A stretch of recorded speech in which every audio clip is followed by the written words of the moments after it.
Distinguished Toastmaster Rupinder Singh, be a voice, not an echo. Be a voice, not an echo, Rupinder Singh. In a world filled with echoes, echoes, echoes, echoes, echoes. Be a voice. Madam Chair and members of this August House, several years ago, I was part of a client engagement team. My job was to be the liaison between the client and the production team. I loved my job, but I also dreamt of being a part of the production team. You see, the production team was where the real action happened, where you got paid more, but more importantly, where you got to travel on site. I was so desperate to travel on site that if you told me to swim the Pacific Ocean, I would swim the Pacific Ocean. It's a different matter that I don't know how to swim even today. Thankfully, it did not come to that because my boss told me that if the production team was happy with my work and that if I keep them happy, an on site opportunity may soon present itself.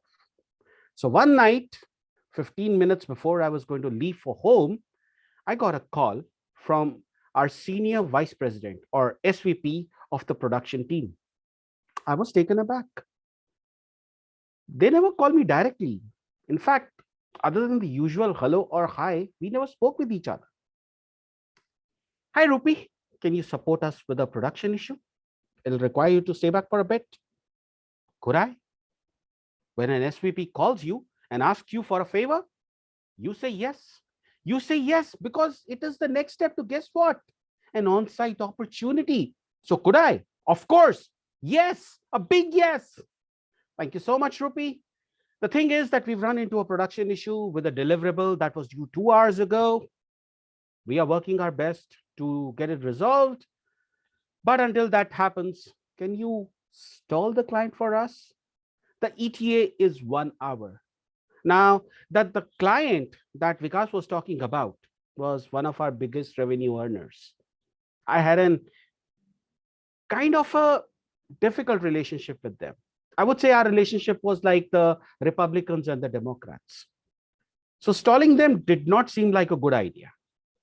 But this was the SVP of the production team. And the way I looked at it, the SVP was asking me to engage a client for an hour. I talked to clients for hours as part of my job. Surely I could manage an hour. An hour later, there was no word from the production team, but there was an email from the client. Hey, Rupi, I checked the production folder. There are no new uploads. Is there something I'm missing? It was from Jasmine. Jasmine and I never got along. Keep calm. You got this, I told myself. Hey, Jasmine, seems like a production issue. Let me check and get back to you. I called up the production team and I got news that I dreaded.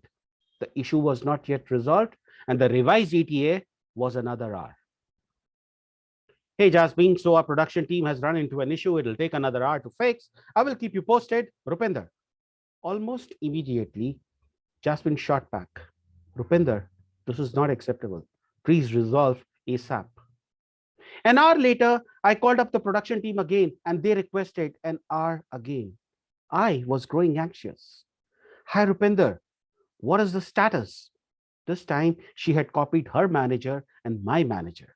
Hi, Jasmine. We are working on a war footing to resolve this. Regret the delay caused. I will have an ETA for you very soon. The next email was copied to her leadership chain and my leadership chain. Rupinder, I need a final status on when can I expect our files. This is not at all professional on your part. Is there someone else I can reach out to? Now, I was officially worried. I had stalled the client for 3 hours for a deliverable that was due 5 hours ago. I had not been entirely honest with them and I had no idea on the timeline. So imagine my frustration when I called up the production team and learned they had not even started work on the issue. Apparently, there were other priority issues in the timeline. I lost it. I let them have it left, right, and center. They had lied to me, and because of them, I was lying to a client. You know, Rupi, for someone who wants an on site opportunity, you have a very fragile temperament. Oh, so now it was my fault. Not only that, I was being threatened. Rupinder, for the last time, what is the status? Can we expect a deliverable that was due yesterday, today? I got up from my seat. I walked out. I was angry with myself. I was cursing myself for being so stupid. I wished I could take it all back. And in my frustration, I punched a wall. Ouch. And then I saw it, a poster from HR. HR wanted to know what we thought of the organization, a 360-degree feedback, as they called it. And it had the caption, be a voice, not an echo. And suddenly it all made sense. All through the night, I had been an echo. I was echoing whatever the production team was asking me to say. I was echoing lies to a client with whom I did not get along, but who certainly did not deserve it. It was time to be a voice. So the next thing I did, I called up Jasmine. I gave her the number of the SVP and I told her what the situation was. And then I went back home. 2 days later, I was in front of the human resources team and I was being terminated, not fired, not being asked to leave, but I was being terminated. For what? For not being an echo, for having a voice of my own. But you know what? I've never felt more satisfied ever in my life than that day.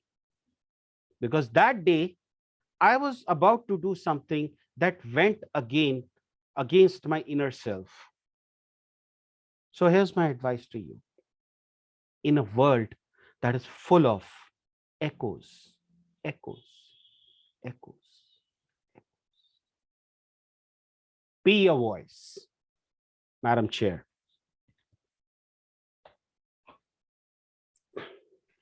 Thank you so much, Rupi. Let's take a minute of silence when we all can send our feedback to Rupi on his speech. Please use the chat window to type the response only to him, unless you want to commend his speech in front of everyone.